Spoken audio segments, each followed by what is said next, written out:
प्यारे बच्चों, बरसात के मौसम में सैलाब के आने का ज्यादा खतरा रहता है। इसीलिए सैलाब के नुकसान से बचने के लिए कुछ अहम बातों का पता होना बहुत ही जरूरी है। आज आप सब घर जाकर सैलाब के बारे में मालूमात हासिल करें और कल हम सब इन अहम बातों को तफसील से पढ़ेंगे। किस सोच में गुम हो प्यारी मीना? अरे ये नहर तो हमसे बातें कर रही है। मैं सैलाब के बारे में सोच रही थी, ये क्या होते हैं और इनसे कैसे बचा जा सकता है। मीना, सैलाब तब आते हैं जब पहाड़ों पर ज़्यादा बर्फ़ पिघले, बहुत ज़्यादा बारिश हो या फिर नदी नालों वगैरह के गिर्द बंद टूट जाएं। मीना, क्या दरख्त सैलाब से बचने में मदद देते हैं? जी हाँ बच्चों, हमारी जड़ें मिट्टी को मजबूती से पकड़ती हैं और उन्हें बहने से रोकती हैं। मैं और मेरे ये दोस्त मिलकर सैलाब से बचने और इसके नुकसान को कम करने में मदद देते हैं। अरे वो देखो।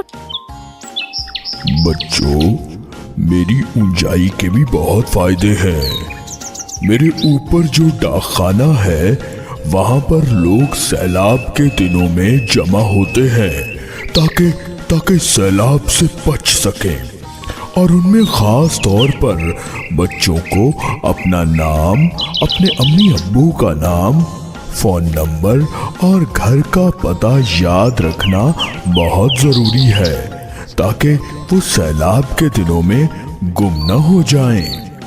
और हाँ, एक और ज़रूरी बात, सैलाब के आने से पहले अपने ज़रूरी कागजात यानी कौमी शनाख्ती कार्ड, पासपोर्ट, पैदाइश और तालीम के सर्टिफिकेट्स किसी महफूज और ऊंची जगह पर प्लास्टिक की थैली में बंद करके रख लें ताकि पानी से महफूज रहे।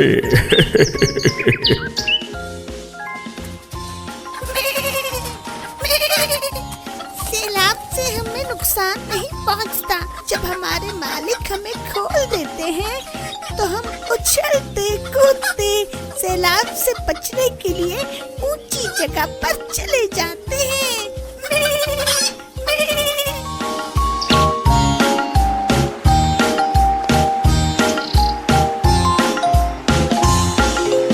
अम्मी जान, आज स्कूल में उस्तानी जी ने सैलाब के बारे में मालूमात हासिल करने के लिए कहा है।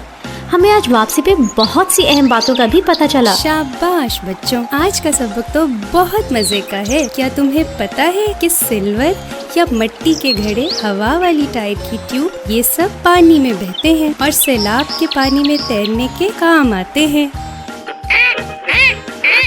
वाह वाह वाह, मेरी तरह बोलता है। मैं भी मिट्टू की तरह बोल सकता हूँ।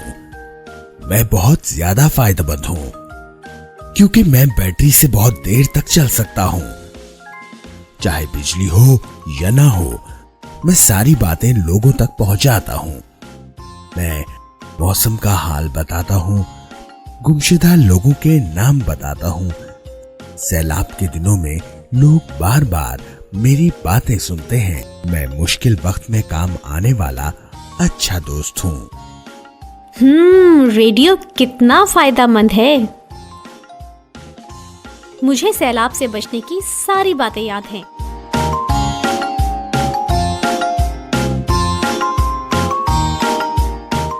शाबाश बच्चों, आपको सैलाब से बचाव के तरीके मालूम हो गए होंगे। मैं आपको कुछ मजीद अहम बातें भी बताती हूँ।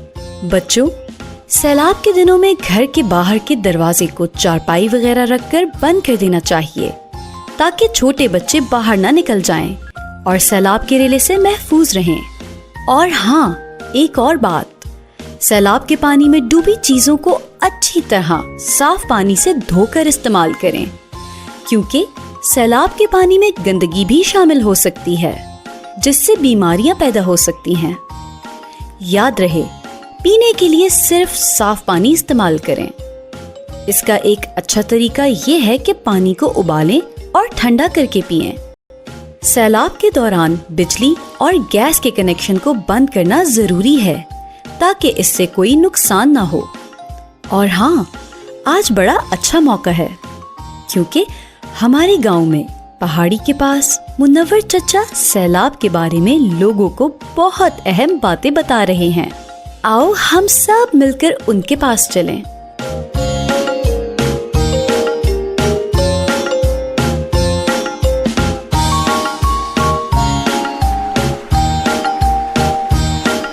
क्या हम सैलाब के पानी में खेल सकते हैं?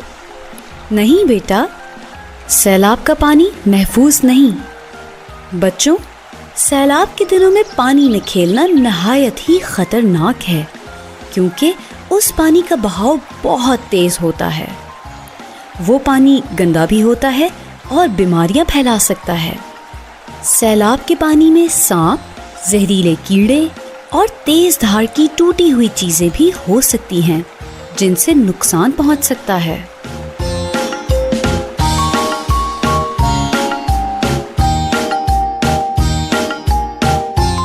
मेरा नाम मुनव्वर है। आज मैं आपको सैलाब से बचाव के कुछ अहम तरीके बताऊंगा। सबसे पहले नदी के कमजोर किनारों को बांध कर मजबूत कर लें, ताकि सैलाब का पानी गांव में दाखिल न हो सके। इसके साथ साथ हमें चाहिए कि हम अपने माहौल को साफ रखें। नदी नालों में कूड़ा और प्लास्टिक की थैलियां वगैरह मत फेंकें और ज्यादा से ज्यादा दरख्त लगाएं, खास तौर पर दरिया के किनारों पर, क्योंकि उससे बंध मजबूत होते हैं और मिट्टी कम से कम बहती है। बारिशों के मौसम में जब सैलाब का खतरा बढ़ जाए तो इन चीजों की तैयारी कर लें। रेडियो, टॉर्च और इजाफी बैटरियां, पीने का साफ पानी, खुश्क खुराक, दालें, चावल, आटा, बिस्किट, साबुन, माचिस, सीटी, जरूरी अद्वियात, मच्छरदानी और एक मुकम्मल तौर पर चार्ज मोबाइल फोन। अब हमने सैलाब के बारे में जान लिया है, तो फिर हमें सैलाब का क्या डर। बच्चों, इन बातों को याद रखना और एक खास बात, जैसे ही हालात बेहतर हों स्कूल जरूर जाना, ताकि हर बच्चा तालीम हासिल करके अपना और अपने मुल्क का मुस्तकबिल रोशन करे।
दादी जान आए ना, आज मैं आपको अपने मिट्टी के बर्तन दिखाती हूँ, वो जो मैंने मेज पे रखे हैं।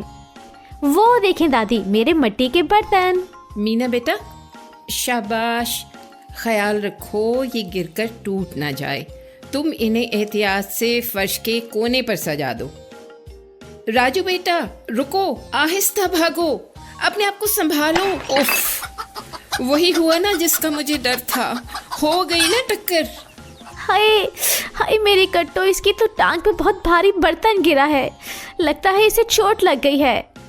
मत रो मीना बेटा, हम हर होने वाली चीज को टाल नहीं सकते।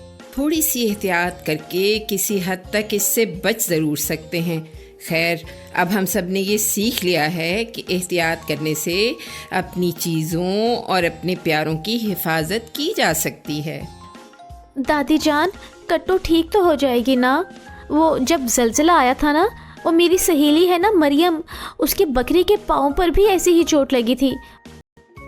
मीना बेटा, कट्टो तो ठीक हो ही जाएगी, मगर मेरा ख्याल है कि अब तुम बच्चे इतने बड़े हो गए हो कि तुम्हें ज़लज़ले से होने वाले नुकसानात से बचने की अहम तदबीर बता दूं। चलो इन बातों को मिलकर सीखते हैं ताकि कुदरती आफात, खास तौर पर ज़लज़ले की तबाही से बचाव बेहतर तौर पर मुमकिन हो सके।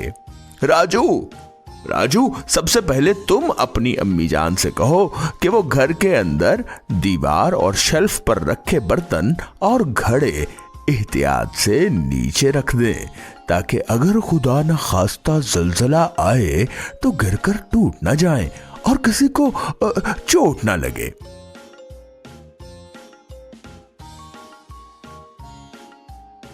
अम्मी जान, आप मुझे दीवार पर रखी चीजें उतार दे ताकि मैं उन्हें संभाल के नीचे रख दूं। ठीक है बेटा, ये लो घड़ा, इसे नीचे रख दो। शाबाश मेरे बच्चों। एक और बात का भी ख्याल रखना कि रानी का झूला और तुम्हारा बिस्तर खिड़की से दूर रहे, ताकि अगर खुदा न खास्ता ज़लज़ला आए तो खिड़की या इसका शीशा टूट कर लग न जाए।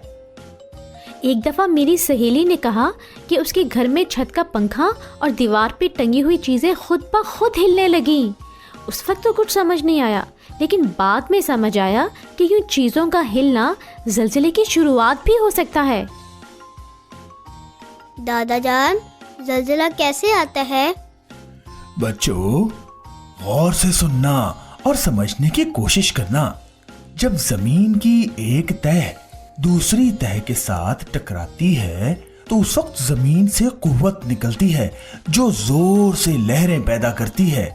इन लहरों की वजह से जमीन अचानक हिल जाती है और ज़लज़ला आता है। हाँ प्यारे बच्चों, एक और जरूरी बात, हमें हर कुदरती आफत, खास तौर पर ज़लज़ले के नुकसान से बचने के लिए एक हंगामी बस्ता बनाकर घर में रख लेना चाहिए ताकि ज़लज़ले के बाद काम आ सके। दादा जान, ये हंगामी बस्ता क्या होता है? मुझे पता है हंगामी बस्ते में क्या क्या होता है। मैं बताऊं दादा जान। स्कूल में उस्तानी ने हमें ज़लज़ले के नुकसान से बचने के लिए कुछ अहम चीज़ों को इकट्ठा करने का सबक भी दिया था। इस बस्ते में एक टॉर्च, कुछ इजाफी बैटरियाँ, बैटरी से चलने वाला रेडियो और मरहम पट्टी का सामान, और उन्होंने बताया था कि कुछ ज़रूरी दवाइयाँ शामिल होती हैं, खुश खाने का सामान भी, और साबुन, सीटी, प्लास्टिक की थैलियाँ, पीने का पानी और ज़रूरी कागजात की फ़ोटोकॉपी और कंबल वगैरह भी शामिल होता है। दादा जान, अगर ज़लज़ला शुरू हो जाए और ज़मीन के झटके महसूस होने लगे तो हमें क्या करना चाहिए? बेटा, तुमने बहुत ही अच्छा सवाल पूछा। बच्चों, एक आसान सी बात याद रखना, ऐसी सूरत में हरगिज मत घबराना और हिम्मत से काम लेना। अगर मुमकिन हो तो खुले आसमान के नीचे चले जाना बेहतर है, वरना अगर घर या किसी इमारत में हो तो नीचे बैठो, खुद को ढक लो और किसी मजबूत चीज को पकड़ लो।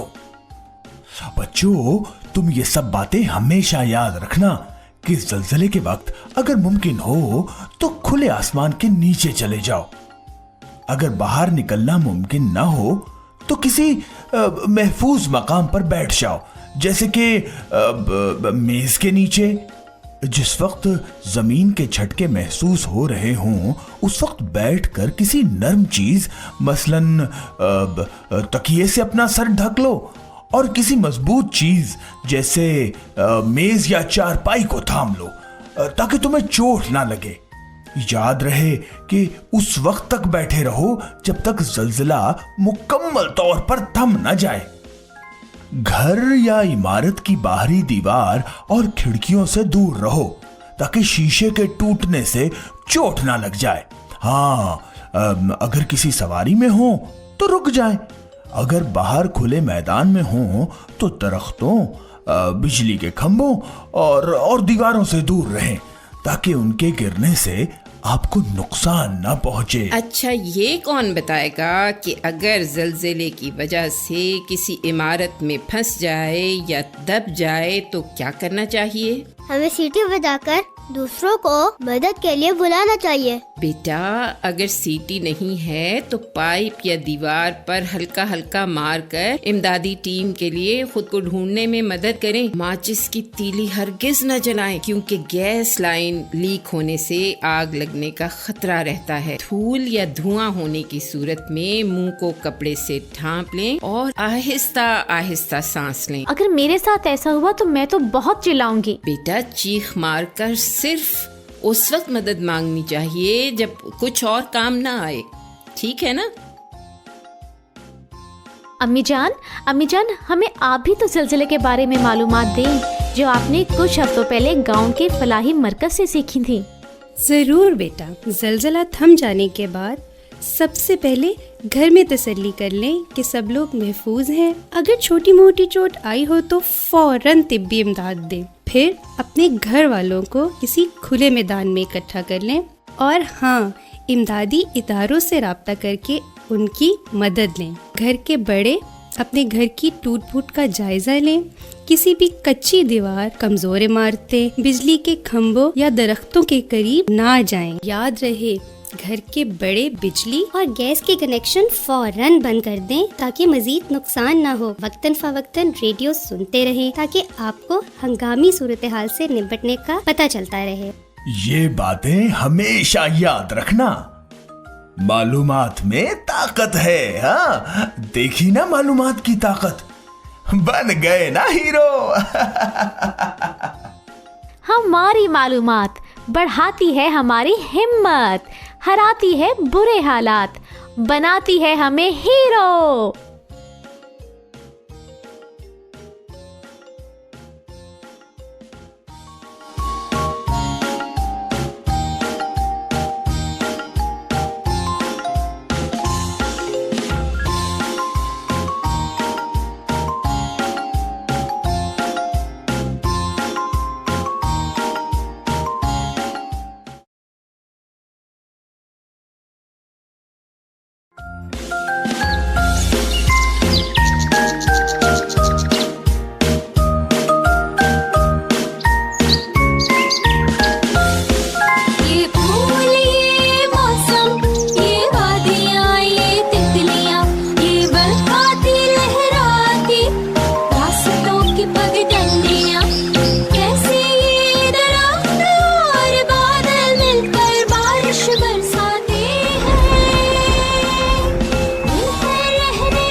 दादी जान, आज आप हमें कोई अच्छी सी कहानी सुनाएं। अरे बेटा, पहले स्कूल का काम खत्म करो, फिर सुनाऊंगी। दादी, वो तो हमने कब का खत्म कर लिया। शाबाश बेटा। अच्छा ठीक है, सुनाती हूँ। बच्चों, एक दफा का जिक्र है कि एक प्यारी सी लड़की बिल्कुल तुम्हारी तरह और उसका छोटा भाई परियों की नगर में सैर को निकले।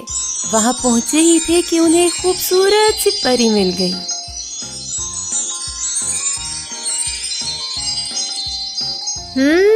ये परिस्तान कितना प्यारा है ना। ना है अर्श, ना है फर्श, क्या है गर्ज बताओ प्यारी परी। बादल नगर, परियों का घर, जहाँ है ऐसा जीना, खुश रहो प्यारी मीना। बच्चों की प्यारी परी, क्या मैं आपकी मदद कर सकती हूँ? तुम कितनी अच्छी हो मीना। मदद तो मुझे चाहिए, पर सब बच्चों की।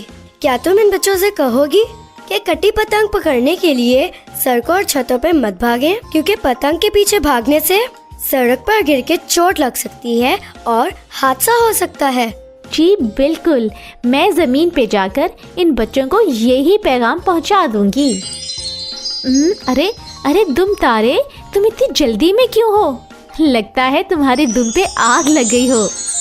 मेरा नाम ठंडी परी है और मैं लोगों को आग से बचाने के तरीके बताती हूँ।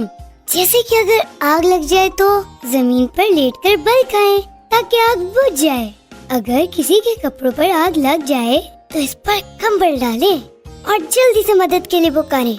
और हाँ, याद रहे, अगर जिस्म का कोई भी हिस्सा जल जाए तो इस पर ठंडा पानी जरूर डालें और